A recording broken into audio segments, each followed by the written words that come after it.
28ஆம் தேதி தமிழகத்தை உலுக்கிய அஜித்குமார் காவல் மரண வழக்கு ஏற்கனவே நீதிமன்றத்தில் விசாரணை செய்யப்பட்டு இன்று ஒத்திவைக்கப்பட்டிருந்தது. அந்த வழக்கு இன்று மீண்டும் முதல் அமர்வில் பட்டியலிடப்பட்டிருந்தது.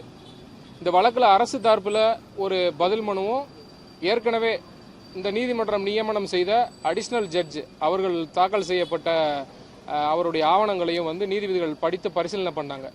இந்த பரிசீலனை பண்ணதில் அரசு தரப்பில் தாக்கல் செய்யப்பட்ட பதில் மனுவில் அவர்கள் அந்த இறந்த குடும்பத்திற்கு அந்த பையனுக்கு ஆவினில் அந்த பையனோட தம்பிக்கு அரசு வேலை வாய்ப்பும் ஃப்ரீ ஹவுஸ் சைட்டு பட்டாவும் கொடுத்துட்டதா மனு தாக்கல் பண்ணியிருந்தாங்க. அதை இந்த வழக்கில் இப்போ ரெக்கார்ட் பண்ணியிருக்காங்க. அதுபோல் அடிஷ்னல் டிஸ்ட்ரிக்ட் ஜட்ஜ் தாக்கல் பண்ண கிட்டத்தட்ட ஒரு 50 பக்கம் அடங்கிய அவருடைய அறிக்கையும் வழக்கில் ஆவணமாக எடுத்துக்கிட்டாங்க.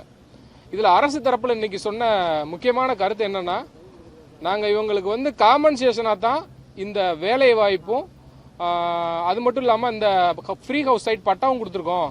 ஆனால் நாங்கள் பணம் எதுவும் கொடுக்கல அப்படிங்கிறத தமிழக அரசு ஓப்பன் கோர்ட்டில் ஒத்துக்கிட்டாங்க.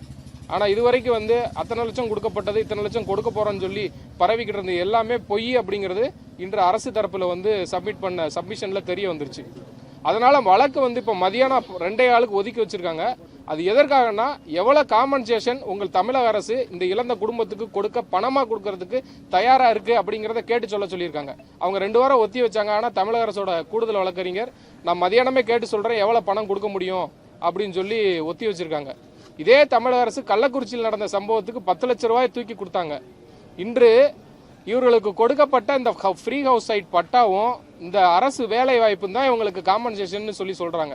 இது தமிழக அரசோட முழு ஃபெயிலியர்.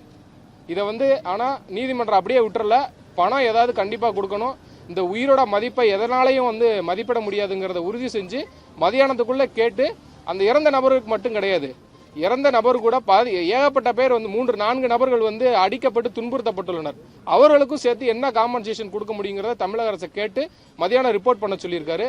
அது போக மெயின் ஆர்டர் ஆல்ரெடி டிக்டேட் பண்ணிட்டாங்க. தமிழக அரசு கிரைம் நம்பர் 303 டிரான்ஸ்ஃபர் பண்ணி உத்தரவு போட்டு ஜிஓ ஓப்பன் கோர்ட்டில் கொடுத்தாங்க. நாங்கள் என்ன சொன்னோம், 303 மட்டும் நீங்கள் சிபிஐக்கு டிரான்ஸ்ஃபர் பண்ணால் அது முறையாக இருக்காது. ஏன்னா இதோட மூல காரணம் 302 டாக்டர் நிவேதா அவர்கள் கொடுக்கப்பட்ட வழக்கில் இந்த இறந்த பையன் மேலே எஃப்ஐஆரே போடாமல் அடித்து துன்புறுத்தப்பட்டதான் முதல் வழக்கு. அதனால் அந்த வழக்கையும் சேர்த்து சிபிஐக்கு மாற்றணும் அப்படிங்கிறத முறையிட்டோம். அதை நீதிபதிகள் ரெக்கார்ட் பண்ணியிருக்காங்க. தமிழக அரசும் அந்த வழக்கையும் நாங்கள் சிபிஐக்கு மாற்றிடுறோம் அப்படின்னு சொல்லி ஓப்பன் கோர்ட்டில் சொன்னதை ரெக்கார்ட் பண்ணியிருக்காங்க. மேலும் உச்சநீதிமன்ற உத்தரவு போன்ற உத்தரவுகளை ரெக்கார்ட் பண்ணி இப்போ சிபிஐக்கு மாற்றினதை உயர்நீதிமன்றமும் கன்ஃபார்ம் பண்ணியிருக்கு. 20/8/2025 தேதிக்குள்ள சிபிஐ இந்த இன்வெஸ்டிகேஷனை முடிச்சு சார்ஜ் ஷீட்டை கன்சர்ன் கோர்ட்டில் ஃபைல் பண்ணணும்னு சொல்லியிருக்காங்க. இப்போ இங்கே ரிஜிஸ்டர்கிட்ட இருக்கக்கூடிய ஃபைல்ஸு, அது போக சுந்தர் ஜலால் அந்த டிஸ்ட்ரிக்ட் ஜட்ஜ் அவர்களிடம் இருக்கிற ஃபைல் எல்லாத்தையும் சிபிஐ உடனடியாக பெற்றுக்கிட்டு விசாரணையை துரிதப்படுத்தி இந்த விசாரணையை விரைவில் முடிக்கணும்னு இருக்காங்க.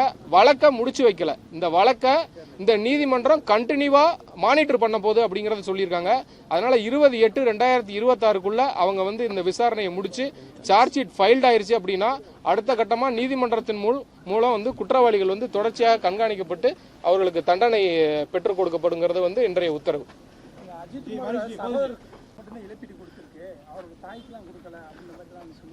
அதாவது அவங்க என்ன சொல்றாங்கன்னா, இந்த பணம் நாங்கள் கொடுக்கப்படலை. 5 லட்ச ரூபா திமுக கட்சியில இருந்து கொடுக்கப்பட்டிருக்கு. ஆனால் அரசு தரப்புல இருந்து இதுவரைக்கும் ரூபா கொடுக்கப்படலை. அது சம்பந்தமா நாங்கள் கேட்டதுக்கு அவங்களோட பதில் என்ன தெரியுமா, இந்த நாங்கள் கொடுத்த ஹவுஸ் சைட் பட்டாவும் அது மட்டும் இல்லாமல் இந்த வேலை வாய்ப்பு அவங்களுக்கு நாங்கள் கொடுக்குற காம்பன்சேஷன் அப்படிங்கிறத கவர்மெண்ட் ஓப்பன் கோர்ட்டில் சொல்லியிருக்கு. இதுக்கு அரசோட பதில் திருப்திகரமாக நீதிமன்றம் ஏற்றுக்கல. அவங்க எவ்வளோ பணம் கொடுக்க முடியும் அப்படிங்கிறத கேட்டு இன்னைக்கு 2 ஆளுக்கு சொல்லியிருக்காங்க. வழக்கு மீண்டும் 2 ஆளுக்கு ஒத்தி வைக்கப்பட்டிருக்கு. Okay, thank you.